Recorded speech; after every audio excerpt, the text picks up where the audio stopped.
ಚುಟುಕು ಸಾಹಿತ್ಯ ಪರಿಷತ್ತು ತಾಲೂಕು ಘಟಕದ ವತಿಯಿಂದ ಹೊಯ್ಸಳ ಪದವಿ ಪೂರ್ವ ಕಾಲೇಜಿನಲ್ಲಿ ಚುಟುಕು ಕವಿಗೋಷ್ಠಿ ಹಾಗೂ ಚುಟುಕು ಕೌಸ್ತುಭ ರಾಜ್ಯ ಪ್ರಶಸ್ತಿ ಪ್ರದಾನ ಸಮಾರಂಭ ಕಾರ್ಯಕ್ರಮ ಹಮ್ಮಿಕೊಳ್ಳಲಾಗಿತ್ತು. ಚುಟುಕು ಸಾಹಿತ್ಯ ಪರಿಷತ್ತು ತಾಲೂಕು ಅಧ್ಯಕ್ಷ ಕಿರಣ್ ಕುಮಾರ್ ಬಿ ಇವರು ಪ್ರಾಸ್ತಾವಿಕವಾಗಿ ಮಾತನಾಡಿ, ಚುಟುಕು ಸಾಹಿತ್ಯ ರಚಿಸುವುದು ಬಹಳಷ್ಟು ಸುಲಭವಿದ್ದು, ವಿದ್ಯಾರ್ಥಿ ದೆಸೆಯಿಂದಲೇ ಸಾಹಿತ್ಯದ ಬಗ್ಗೆ ಆಸಕ್ತಿ ಮೂಡಿಸುವ ಸಲುವಾಗಿ ಕಾಲೇಜ್ ವಿದ್ಯಾರ್ಥಿಗಳಿಗೆ ಚುಟುಕು ಬರೆಯುವ ಹವ್ಯಾಸ ರೂಢಿಸುವಲ್ಲಿ ಈ ಕಾರ್ಯಕ್ರಮ ಪ್ರೇರಣೆಯಾಗಿದೆ ಎಂದರು. ವಿದ್ಯಾರ್ಥಿ ಜೀವನದಲ್ಲಿ ವಿದ್ಯಾಭ್ಯಾಸದ ಜೊತೆಗೆ ಪ್ರವೃತ್ತಿಯಾಗಿ ಸಾಹಿತ್ಯವನ್ನು ಓದುವ, ಬರೆಯುವ ಅಭ್ಯಾಸ ರೂಢಿಸಿಕೊಳ್ಳಬೇಕು. ಇದು ಮುಂದಿನ ಜೀವನಕ್ಕೆ ಭದ್ರ ಬುನಾದಿಯಾಗುತ್ತದೆ ಎಂದರು. ಬೇಲೂರು ತಾಲೂಕಿನ ಕ್ಷೇತ್ರ ಶಿಕ್ಷಣಾಧಿಕಾರಿ ಭಾಗ್ಯಮ್ಮ ಮಾತನಾಡಿ, ವಿದ್ಯಾರ್ಥಿಗಳು ಇತ್ತೀಚಿನ ದಿನಗಳಲ್ಲಿ ಮೊಬೈಲ್ ಗಿಳಿಗೆ ಬೀಳುತ್ತಿದ್ದಾರೆ.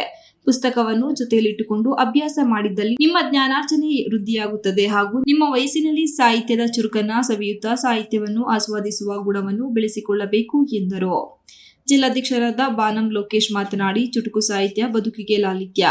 ಚುಟುಕು ರಚಿಸಲು ಸಮಯ ಬೇಕಿಲ್ಲ, ಆಸಕ್ತಿ ಇದ್ದರೆ ಸಾಕು. ಚುಟುಕು ಕವಿಗೋಷ್ಠಿಯಲ್ಲಿ ಭಾಗವಹಿಸಿದ ವಿದ್ಯಾರ್ಥಿಗಳ ಚುಟುಕುಗಳನ್ನು ವಿಶ್ಲೇಷಣೆ ಮಾಡಿ ಆಯ್ದ ಕೆಲ ವಿದ್ಯಾರ್ಥಿಗಳ ಚುಟುಕುಗಳನ್ನು ಪ್ರಶಂಸೆ ಮಾಡಿದರು.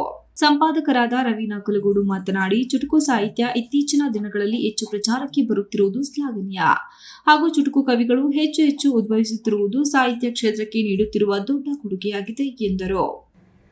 ಅದರ ಅಭಿರುಚಿಗಳನ್ನು ನಾವು ಅಭಿವ್ಯಕ್ತಪಡಿಸುವಾಗ ದಾರಿಗಳು ಗೋಜಲಾಗ್ತಾ ಇದೆ. ಆದರೆ ವಿದ್ಯಾರ್ಥಿ ದಿಸೆಯಲ್ಲಿ ವಿದ್ಯಾರ್ಥಿಗಳು ಸಾಹಿತ್ಯದ ಅಭಿರುಚಿಯ ಜೊತೆಗೆ ಈಗಾಗಲೇ ನಾವು ಪ್ರತಿ ಗ್ರಾಮ ಪಂಚಾಯಿತಿಗಳಲ್ಲಿ ಗ್ರಂಥಾಲಯಗಳನ್ನು ಓಪನ್ ಮಾಡಿದ್ದೀವಿ. ಅದರ ಆಗುವಗಳನ್ನು ಚುಟುಕು ಸಾಹಿತ್ಯ ಯಾಕೆ ಬೇಕಾಗಿದೆ? ಕನ್ನಡ ಉಳಿಬೇಕು, ಚುಟುಕು ಸಾಹಿತ್ಯನೂ ಬೇಕು. ಕನ್ನಡವನ್ನು ಬೆಳೆಸಬೇಕು ಅಂದ್ರೆ ಕನ್ನಡ ಸಾಹಿತ್ಯ ಪರಿಷತ್ ಬೇಕು. ಕನ್ನಡವನ್ನ ಗಟ್ಟಿಯಾಗಿ ಕಟ್ಟಬೇಕು ಅಂದ್ರೆ ಕನ್ನಡ ಸಂಘಟನೆ ಬೆಳಬೇಕು. ಹಾಗೆ ಎಲ್ಲ ಸಾಹಿತ್ಯಗಳು ಒಟ್ಟಾಗಿದ್ದಾಗ ಮಾತ್ರ ಕನ್ನಡವನ್ನ ಇನ್ನೂ ಸಾವಿರಾರು ವರ್ಷಗಳ ಕಾಲ ಉಳಿಸ್ಲಿಕ್ಕೆ, ಬೆಳೆಸಲಿಕ್ಕೆ, ಕಟ್ಟಲಿಕ್ಕೆ ಸಾಧ್ಯವಾಗ್ತದೆ ಅಂತ ಹೇಳ್ತಾ ಕಾರ್ಯಕ್ರಮದಲ್ಲಿ ಸುಮಾರು 20 ವರ್ಷಗಳಿಂದಲೂ ಕನ್ನಡಪ್ರಭ ವರದಿಗಾರರಾಗಿ ಪತ್ರಿಕೋದ್ಯಮದಲ್ಲಿ ಅಗಣಿತ ಸೇವೆ ಮಾಡುತ್ತಿರುವ ಎ ರಾಘವೇಂದ್ರ ಹೊಳ್ಳ ಹಾಗೂ ಭಾರತೀಯ ರೆಡ್ ಕ್ರಾಸ್ ಸಂಸ್ಥೆ ತಾಲೂಕು ಘಟಕದ ಸಭಾಪತಿಗಳಾದ ವೈಎಸ್ ಸಿದ್ದೇಗೌಡರವರಿಗೆ ಚುಟುಕು ಕೌಸ್ತುಭ ರಾಜ್ಯ ಪ್ರಶಸ್ತಿ ಪ್ರದಾನವನ್ನು ಮಾಡಲಾಯಿತು.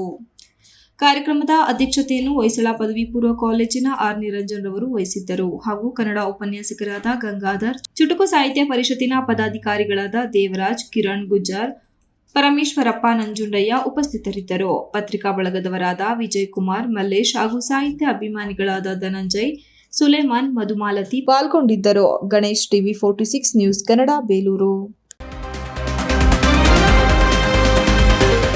You are watching TV 46 News Kannada.